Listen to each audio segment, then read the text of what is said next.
Evaluate the limit at x goes to infinity of 1 plus 1 over x raised to the x power.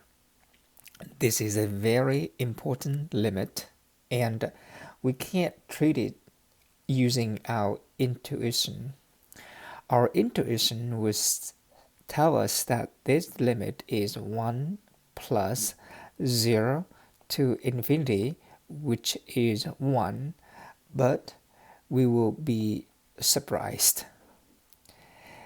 The base of this expression has the limit of 1 because the limit at x goes to infinity of the base only 1 plus 1 over x is 1 plus 0, which is 1.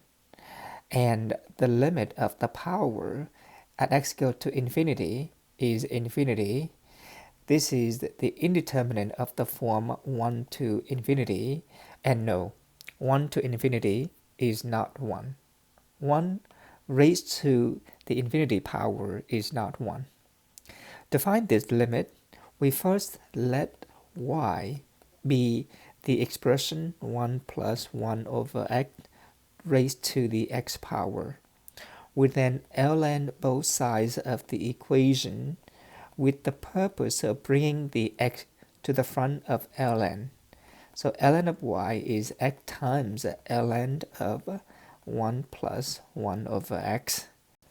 The right hand side is a product, and as x goes to infinity, this product has the form infinity times 0, because at x goes to infinity, the first factor x goes to infinity, 1 over x goes to 0, 1 plus 0 is 1, ln of 1 is 0.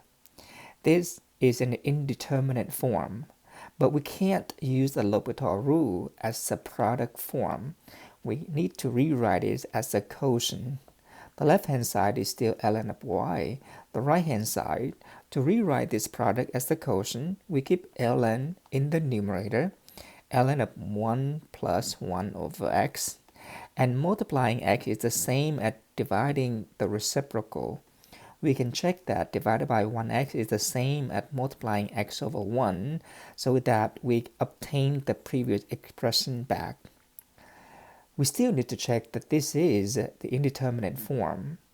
The numerator at x goes to infinity is approaches 0, and in the denominator at x goes to infinity, 1 over a very large number is a very small number. So this is the indeterminate form 0 over 0. We then find the limit of the left-hand side at x goes to infinity and the limit of the right-hand side at x goes to infinity. We could have kept the limit all the way, but we do this so that we don't have to keep writing the limit notation. To find the limit on the right-hand side, remember that the left-hand side is not y, but it is ln of y. The limit of the right-hand side, now that we check it is in indeterminate form, 0 over 0, we can use the L'Hopital rule. We first differentiate the numerator. The derivative of ln is 1 over the argument of ln, 1 plus 1 over x, and then we multiply the derivative of the argument of ln, which is 0, plus the derivative of 1 over x is negative 1 over x squared. In the denominator, the derivative of 1 over x is negative 1 over x squared. And we see that we can simplify or cancel negative 1 over x squared out. 0 plus negative 1 over x squared is negative 1 over x squared.